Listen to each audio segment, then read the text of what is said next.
Bob is a washed-up revolutionary who lives in a state of stone paranoia, surviving off the grid with his spirited and self-reliant daughter, Willa. When his evil nemesis resurfaces and Willa goes missing, the former radical scrambles to find her as both father and daughter battle the consequences of the past. One Battle After Another is written and directed by Paul Thomas Anderson and stars Leonardo DiCaprio, Teyana Taylor, Regina Hall, Wood Harris, and many more. So, Matt, what do you think of One Battle After Another? All right, so usually in our reviews at this moment, we talk about the director, Paul Thomas Anderson.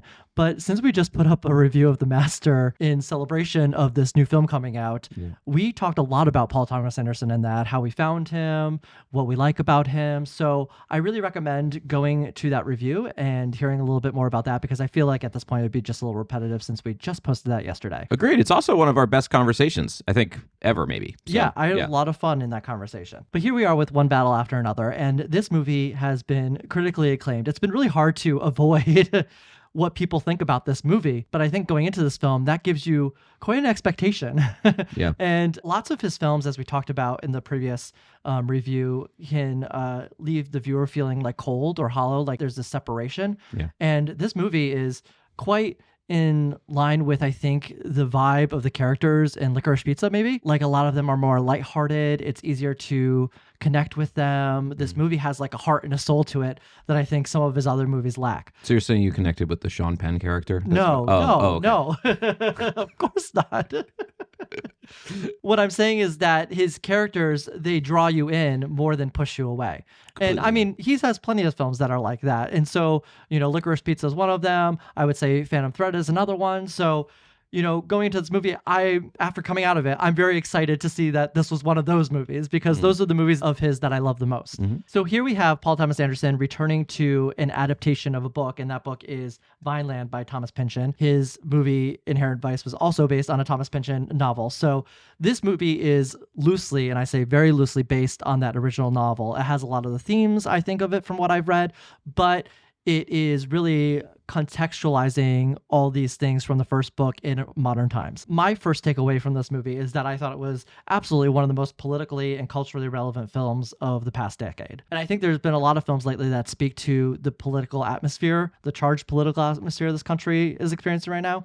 I mean, we had Civil War last year. What was the film that, had Eddington. There's a lot of people online that are like, are you an Eddington person or One Battle After Another person, which is really interesting. Okay. We didn't review Eddington on this channel. We won't go into it now, but we were both fond of it in our certain ways, I think. In our certain ways, yeah. So this film, I think what it gets so right is that it's really quite simple in nature. However, I think it brims with this very deep understanding of the times in which we're currently living in. And it has this very keen awareness of the current political climate. This was filmed back in 2024, so this is before Trump's second term. However, it is quite grimly starting to catch up with where we actually are. I was amazed that like all of this controversy about the National Guards being deployed in cities, and like it kind of happens in this movie in a roundabout way. It's like shocking that this wasn't made 3 weeks ago. Yeah, and so it's pretty closely mirroring, unfortunately, where we currently are. There's themes about like how over militarized the state has become, that even the local police stations pale in comparison to the power and the weight of these federal resources. And that's one of the things that this movie clearly, I think, made a point to recognize, where you see police officers in this film kind of look lost or look like they don't know how to actually make a move or what the role is in this. This movie manages this great tightrope of being absurd, but also being something that's super recognizable and grounded. I almost have too much to say about it, which I guess is a good thing. And I haven't really formed it into a coherent narrative yet. It's just like a lot of thoughts in my brain, and that's a good thing. And maybe later we could talk about, you were kind of talking about it, but the hype machine surrounding this movie and whether that's a good thing or a bad thing. Calling it the best movie of the decade like 2 seconds after you walk out of the movie theater, I think is kind of irresponsible as a critic, but at the same time, like, maybe that helps get butts and seats to see a movie that's pretty good. So I don't know. I really go back and forth on that. But the way it's being talked about, I think, is really interesting, because so many people have referred to it as an action movie, and it is in a sense, but it's also not. It's not a movie of 25 shootouts. It's a movie that is constantly moving and evolving, and the camera like rarely stops moving. So it is a movie of... Oh, we'll have to talk about the camera moving in one part. Sorry. Yeah, no, we will. But I spent the morning reflecting on this movie and just how many great sequences there are. We can talk about them one by one as we get into a more specific section, and how distinct and finely drawn and humane all of the character development is, and what it has to say about the generational gap. And I just walked out of the theater really liking it. But as I was pondering it this morning, it's a film with so much rich detail. I haven't listened to like a ton of criticism about this. I listened to a podcast and I watched Mark Commode's film review of it, and both of those had these acute details that I did not notice at all. And then you just mentioned another one with the police officers. And I feel like that it's such a rich text, this film is like, there's so much being thrown into it. And I don't know, it's at the very least very, very, very good. At some point, I'm going to get to a point of calling it great. I'm always like very hesitant of the glow of when you walk out of a good movie. And I think that film needs to sit in your brain for a little while before you can just call it a masterpiece. That's my opinion. You know, I understand that other people have other ways of viewing things, but this is a very exciting film, and it's a very, very good film. I completely agree. And that's why I said it was a film that I think is very simple, but brimming with understanding about this modern political times, because there is so much detail that's kind of lurking under the surface. But at the same time, I think it's just an extremely accessible film. It's easy to watch, you know? Yeah. We both commented how we didn't feel the runtime at all. Yeah. I completely agree. So let's get into the story a little bit, because as you were saying, this is following a father and daughter, and the father is looking for his daughter who's been kidnapped by this nemesis. And so our main father figure is played by Leonardo DiCaprio in the role of Bob Ferguson. Honestly, I thought this was one of his best roles in many films. And so if anybody's seen our Killers of the Flower Moon review, you will have seen me discuss how I did not like his performance in that film. And the reason being is that I see a lot of his recent performances as being just like over performative. I feel like it's gunning for an Oscar or something like that. And because of him playing a role so over the top, it really made him stick out, in particular in Killers of the Flower Moon for me, in comparison to all of his co-stars. You're right. Everyone else is so great in that movie. So there's just like an over-exaggeration to his acting that hasn't really landed with me lately. But that is not the case here at all. I think Paul Thomas Anderson is very aware of the type of actor that Leonardo DiCaprio is. Definitely. I think he really channeled his style of acting here in the same way that Scorsese did in Wolf of Wall Street, because that role is also a very bombastic, over-the-top, energetic role. So it really fits that movie, and he fits in that movie. I think he's doing a little bit more than just being that bombastic person, which I think makes him more than just great in this role. I think it makes him absolutely amazing. I think he's showing that he is energetic. He's a bit psychotic at times, but there's also this undercurrent of like this loving energy about him, and that comes into play with relation to his daughter. I just think it's a very well-rounded role. It's very comedic at times. Like, he really pulls off the comedic moments very well. I would say he's definitely the highlight when it comes to the comedy in this film. Yeah, I would say so. Benicio del Toro is actually really funny. We'll get to him. Yeah, we'll get to him. I've had quite a journey with Leo, and it's very similar to yours, that he's technically a very good actor, but I've never found him to be that believable because of just how much he's gunning for the Oscar. He's really like overacting and just putting 110% in all the time. He doesn't know how to just like let the words come out of his mouth without all of these affectations and actorly things. I don't really know how to say it, but I actually like, with the exception of Killers of the Flower Moon, like 2019 onwards, I've been liking Leo a lot. Actually, maybe it kind of started with Django Unchained. That was the first performance of his I really liked. But when he allows himself to be the brunt of the joke, he's really good. And he allows himself to be the brunt of the joke in this movie. He's a lot more relaxed. Like, his early performances are so humorless, but like this film,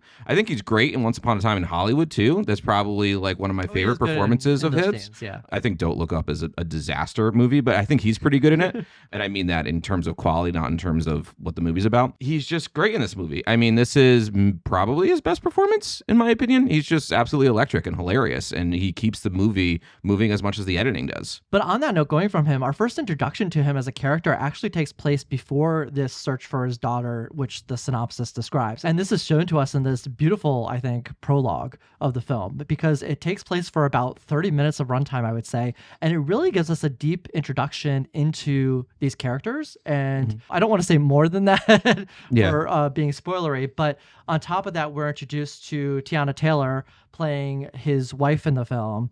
And she is absolutely great in this film. We only get to see her during this prologue, as we know that his hunt for his daughter takes place without her.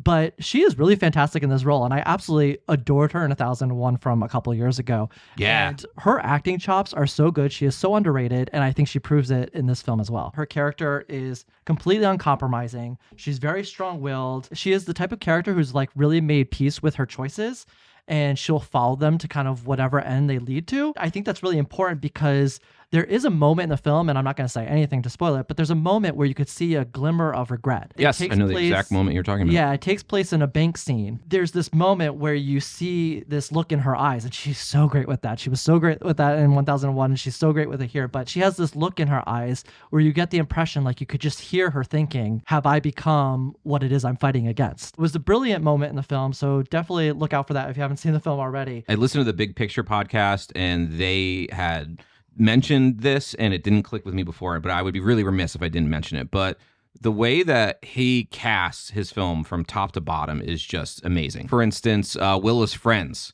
Willa's friends are all distinct characters, and I know so much about each of those characters, just the way they act, their demeanor, the way they're styled. There's single scenes in this movie that are expertly acted by like these tiny bit actors. The nurse with Leonardo DiCaprio in the scene where he's being interrogated. Benicio del Toro, when we talk about him, there's like a scene where we get to meet a lot of different people in a short amount of time, and a lot of those people have very distinct personalities that are drawn really quickly. He's just so good at casting people, giving them very particular mannerisms that tell you everything that you need to know about what that character is. Yeah, and I have more to say about that a little bit later. I think that's a little bit deeper, so I don't want to get into that. I have something to say about that too, actually, with someone else. But anyway, maybe it's the same thing. We'll see. Well, do you want to talk a little bit about Benicio del Toro? Yes. Because you were excited to talk about him. He's amazing in this movie. I don't think the movie works without him. I think the movie is just simply too frantic without him. There are times that like he's just way above all of the energy here, and he's keeping his sensei. He's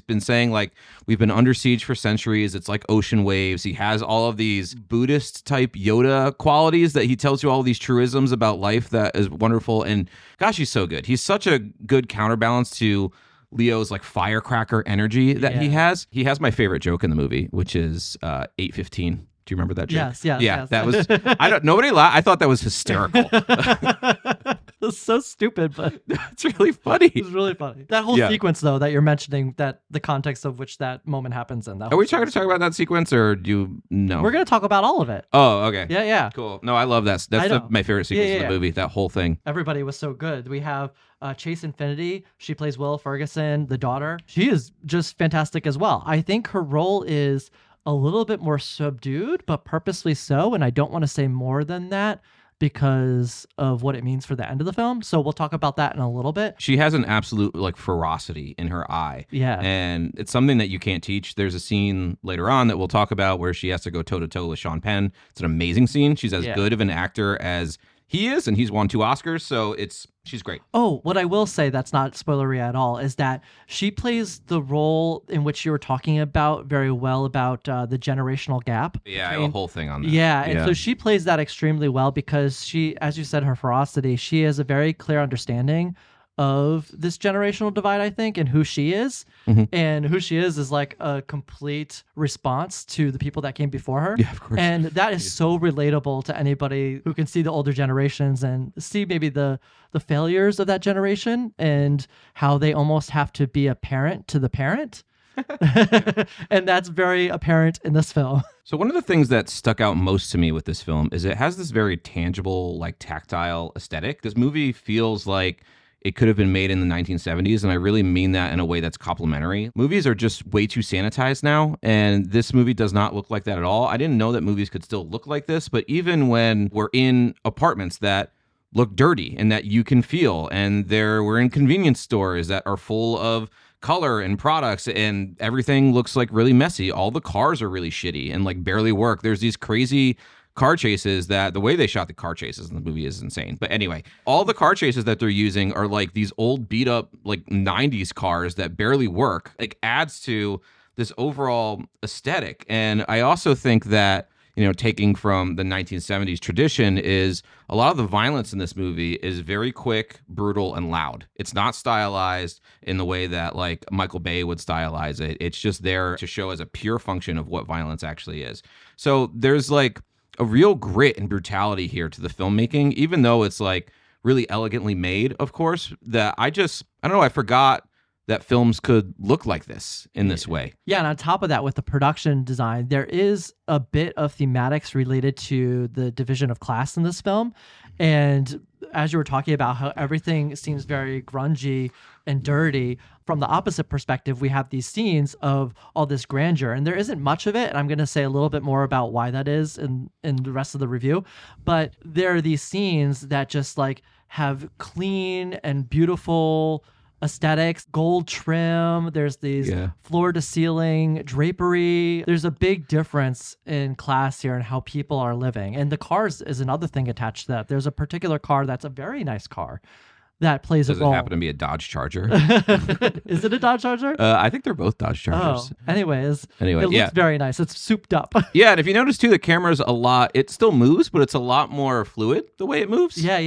It's not nearly as gritty and shaky. I mean, with the visuals too, I know PTA is really known for his expansive framing. He really likes a wide shot, and he could fit a lot of really rich detail into his wide shots, and that's certainly true here. This film is very frantically edited, and I'm surprised with the amount of balls in the air that this film has, that it's able to tell a story that's very fluid and very lucid. Like, I wasn't confused for a moment. And also, when you think back on the film, where we start and where we end up, there are a lot of narrative threads that need to come together, and it does a very, very good job of communicating that to the audience through the editing and how all of these things intertwine. It's really this extraordinary bit of screenwriting and editing orchestration. Maybe we'll talk about this in the spoiler section, but the times when the camera is still, we have to talk about that. Okay. A few times. Okay, I look forward to hearing what you have to say about that. Okay.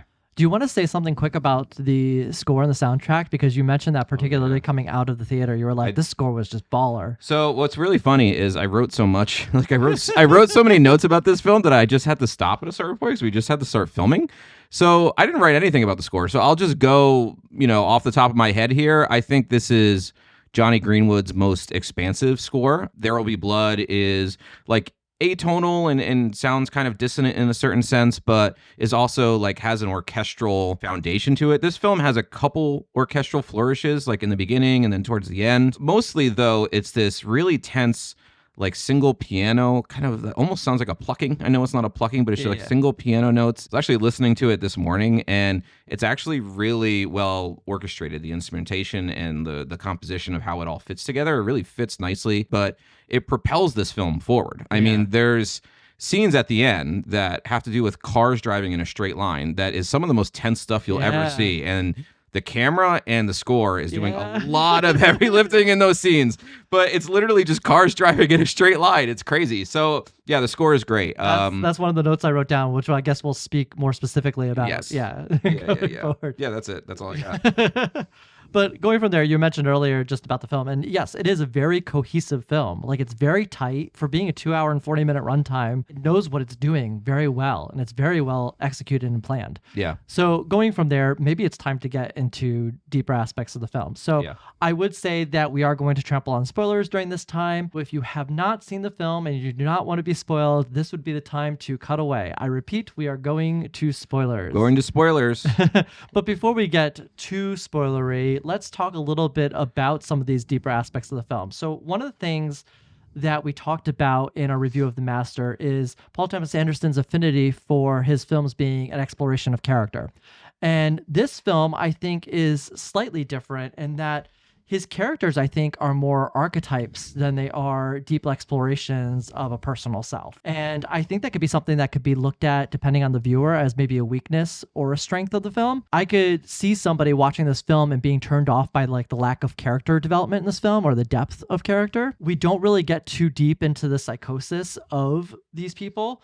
However, I think this simplicity is actually a real benefit to the film in my mind. Each character reflects, I think, this specific archetype on the political spectrum. We have everybody from your leftist revolutionary that's willing to become violent in the name of their cause, all the way to the complete opposite side, where you have the reactionary who is willing to be violent for their cause.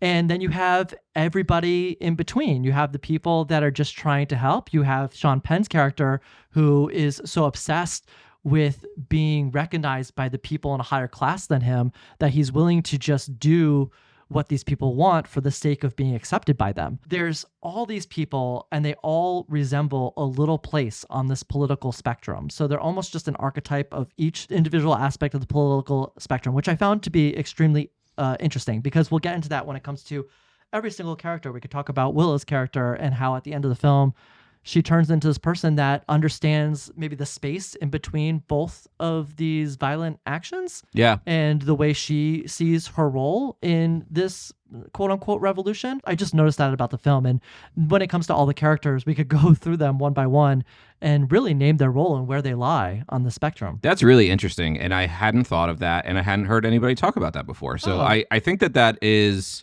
very astute. And even like I'm putting it together in my brain now, like Benicio del Toro is the quiet revolutionary who just like pragmatically takes care of things. Like he's like, no, I'm going to house migrants, and then when they're in trouble, I'm going to move them, and I have a plan. You know, he's not the person that's sending off bombs. He's the person that's just like keeping people safe. Yeah, which is a little bit on the nose, but he's literally an instructor for karate, and karate is about self-defense, and all of his actions in the film are in the name of self-defense or defending others. Yeah, and he's very calm the entire time. Yeah, that's really interesting. Yeah, going to what you said a little bit about a lot of people being archetypes here. They are like two-dimensional, but definitely not three-dimensional. I think that's why it's such a good ensemble piece, because there are, I don't know, like 9 great characters in this movie. And if you think of a film like The Masters, mostly focused on 3 and maybe even 2. That's a film that is really diving into the complexity of like the human psyche, whereas this film is not so much. This film is a lot more about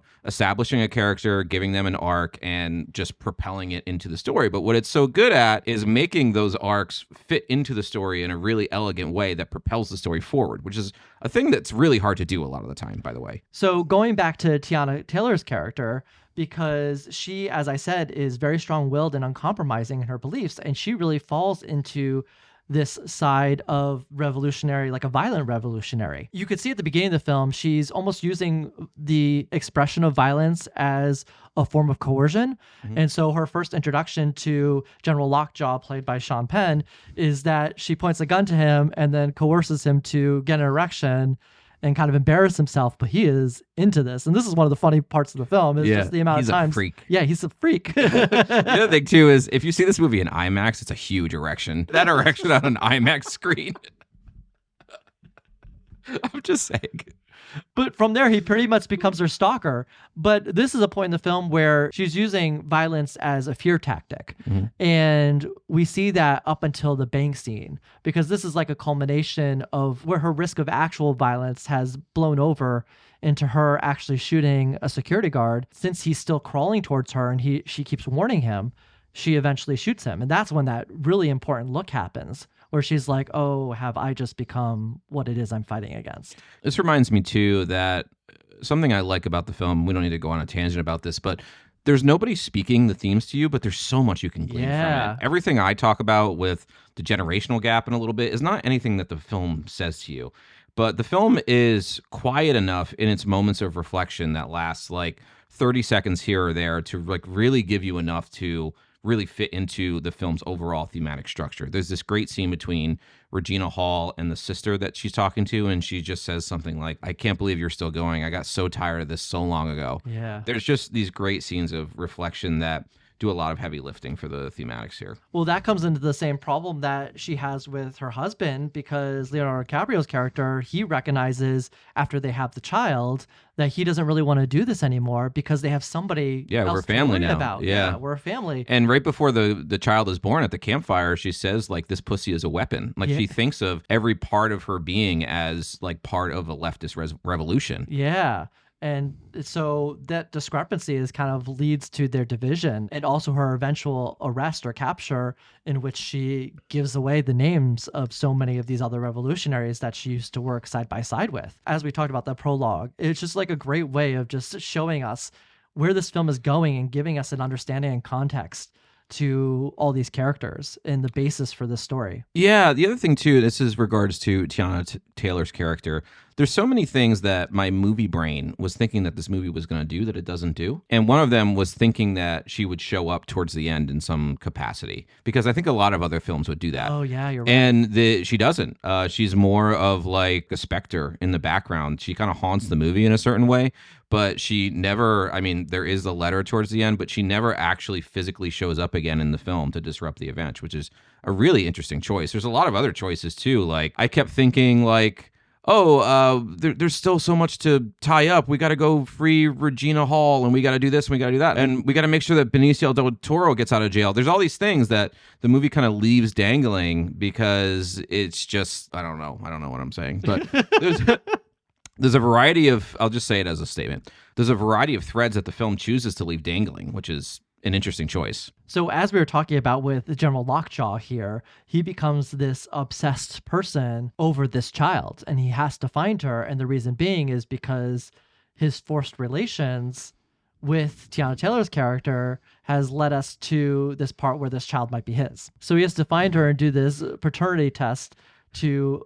find out whether she is in fact his child. This is jumping ahead a little bit, but his description of these events too, oh my gosh, is hysterical. It's so funny. It's so well funny. Because in the meantime, he's trying to get into this exclusive whites only club with all these rich white men. Yeah, which I have a little bit more to say about in a bit as well. But what do they call it? The Christmas. I don't know. It's just so the funny. Christmas Brigade or something. I don't know. It's so stupid. Oh yeah, Hail Saint Nick. Oh my God. Oh yeah, great stuff. Sorry, you're just crying from how funny that is.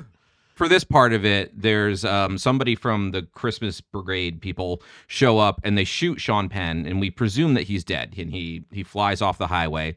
But after the car chase, it's shown that he's actually still alive. So anyway, I want to go into his character a little bit because I think there are choices he made as an actor that are just so interesting. The way that he has these broad shoulders and he walks like this. His biceps have the veins. Oh, the veins are popping shooting out. And he also Willa particularly says at one point in the film, like, why is your shirt so tight? He's like, I'm not gay. I'm not gay. And my favorite thing that he chooses to do is this strange little uncomfortable tick with his teeth. He just he does this little thing. You didn't notice that? That looked animalistic. No, he does this little grit with the bottom of his teeth. He does it like 4 or 5 times in the movie, and he does it when he's in like tense situations. Really cool little character details in this performance that I think are really good. But at the same time, we talk a lot about this movie having a lot of spinning plates in the air, right? He is a buffoon. He's like a cartoonish idiot, but he's also terrifying. Yeah. But on that note, we can see at the end that he's pretty much being used as a prop. Yeah. By these people that are more influential, more powerful than he is. The people that he was constantly trying to gain favor from. That ultimately is his downfall, is believing that he was actually ever going to be a part of this club. Because once they found out that he wasn't pure enough for them in terms of their whiteness, that he is immediately rejected.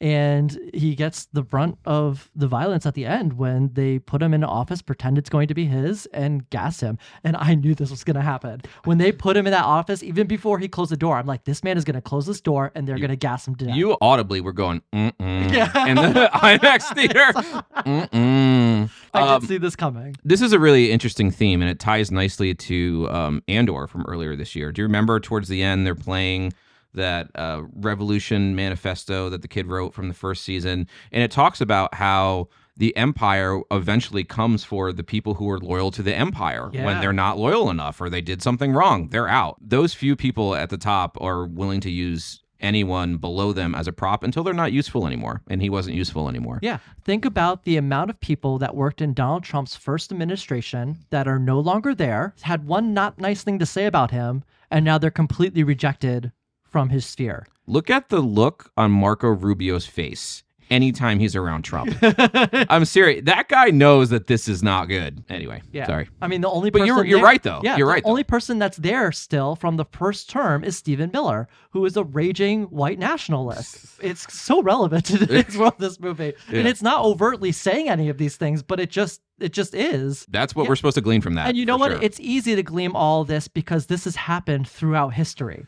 None of what's happening right now is new. This has been Yeah. repeated throughout time. That's why Benicio del Toro is here, because he reminds us it's like ocean waves. Like Yeah. it's always going to be here. It's one battle after another. Like, not to be corny, but I think the movie, I'll get into that a little bit, but like I think the movie is very aware of these cycles of things. Yeah. I'm taking this from an interview Paul Thomas Anderson did, but Vineland was a book that was written in the 1990s reflecting on how conservative the whole country had gotten in the 1980s, which is now being adapted in the 2020s, thinking about how much the country has gotten too right in the 2010s. So yeah, unfortunately, there are cycles to these things. I remember learning in history class back in like high school that there's a cyclical nature to politics, from having a democracy and a republic to heading our way to tyranny and then revolution and then back again. And it just keeps going around in a circle. Like ocean waves. Yeah. So that's very depressing to think about where we are in terms of that cycle. Unfortunately, I think it's the truth and something that we have to reckon with before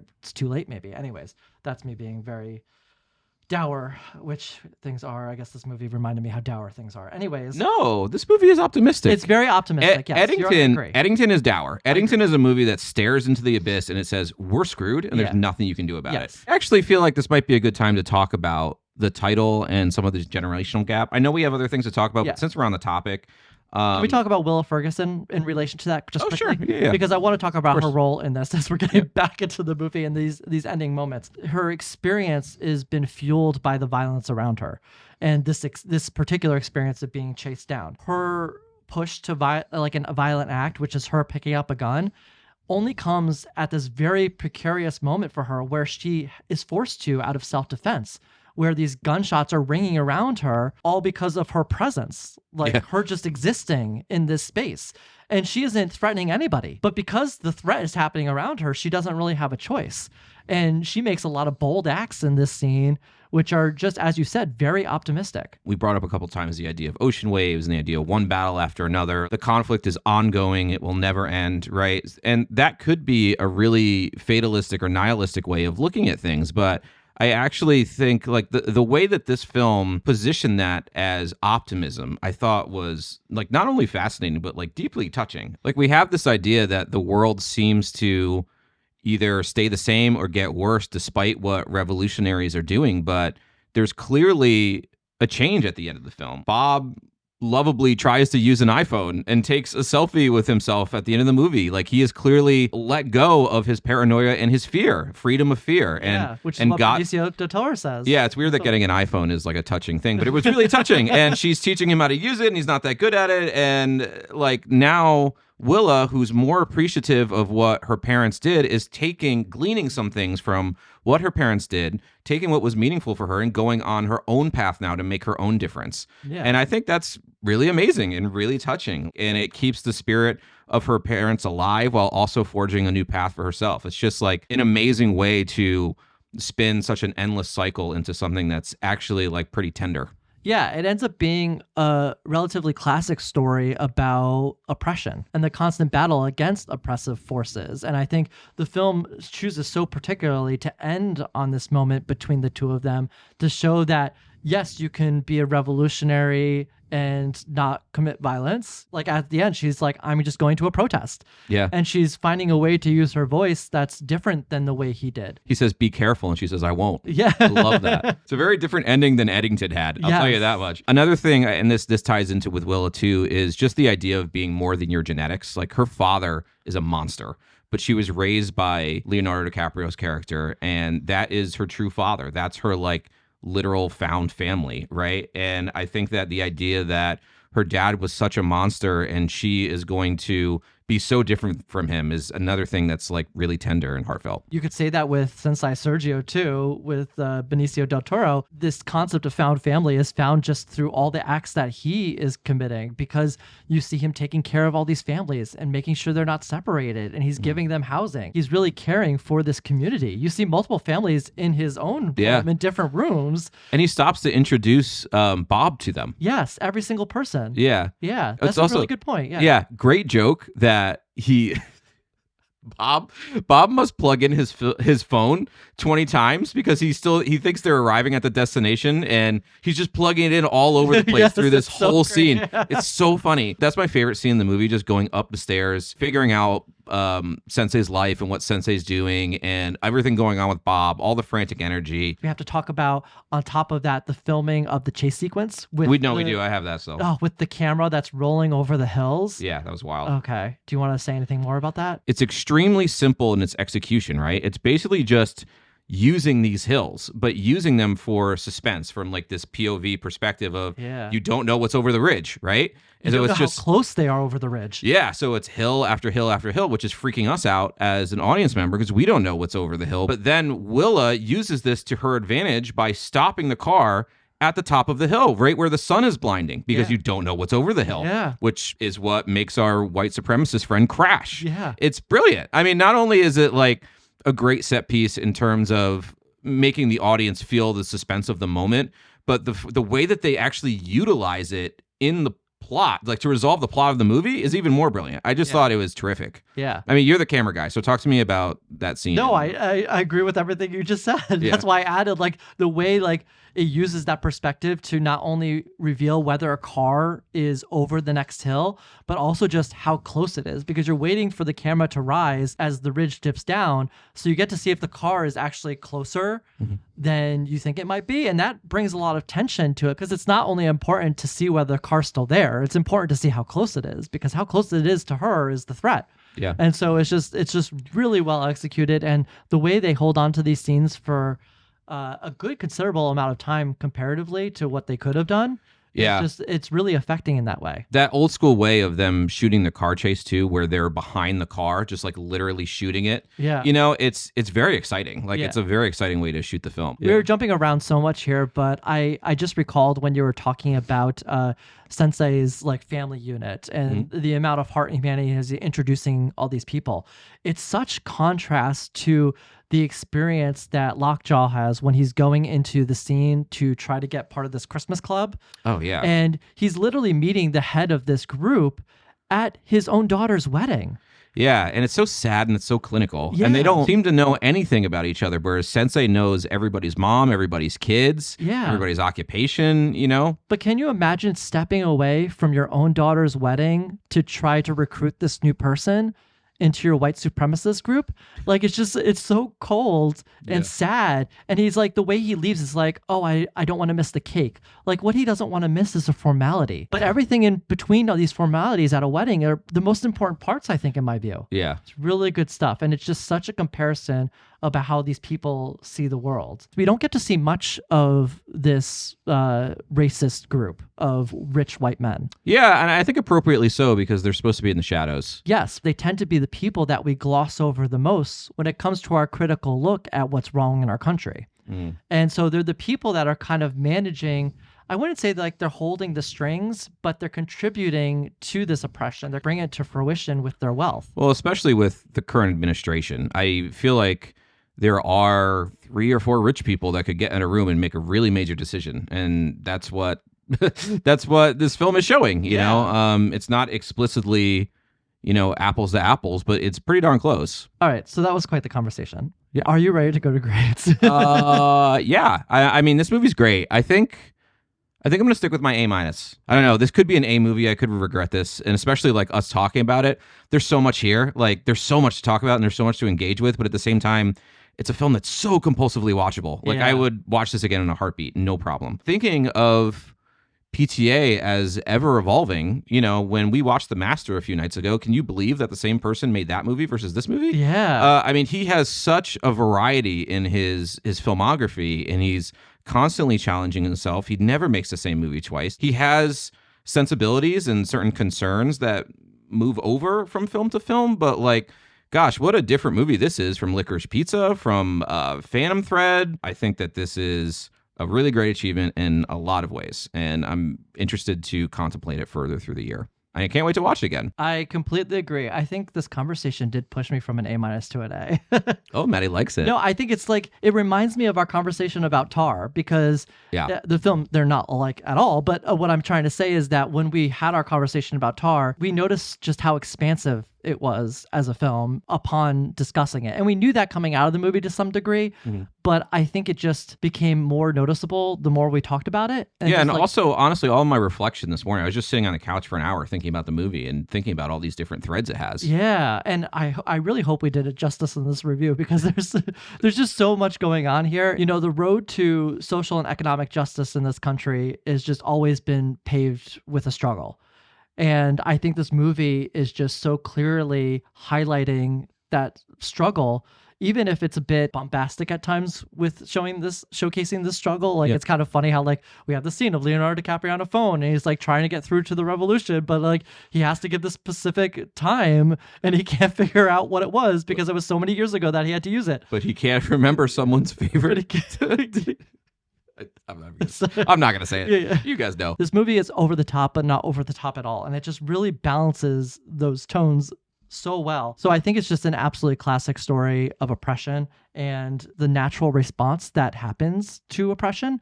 So if you have like an oppressive force, like, what do you expect people to do? You know, the amount of videos I've seen just this past week alone of like ICE going into places, taking people. And I saw a particularly harrowing one where the wife was like pleading with the ICE officer to like let her see her husband. He literally just starts pushing her against a wall, like forcefully, and then she was on the ground and everybody is like freaking out. And I'm just like, is this the America we want to live in? But I think this movie, so particularly in ways that I think the other recent movies haven't done, is just like highlighting, I think, the humanity within this struggle of oppression. And I just think that's so important for a time like this. So, no, I'm starting to get emotional, but No, totally. The film isn't like emotional. It's very humanizing and, you know, heartfelt, but it speaks to something that's very serious as well. Yeah, I don't think I'd blame somebody for reflecting on the end of this movie and feeling a little teary-eyed, to be honest, because I think it is spinning a really awful situation into some optimism. All right, so that's it for our review of One Battle After Another. One Battle After Another is currently in theaters, so if you haven't seen it, be sure to go check it out. Let us know in the comments, what did you think about this movie? As always, thank you guys for watching, and we'll see you next time.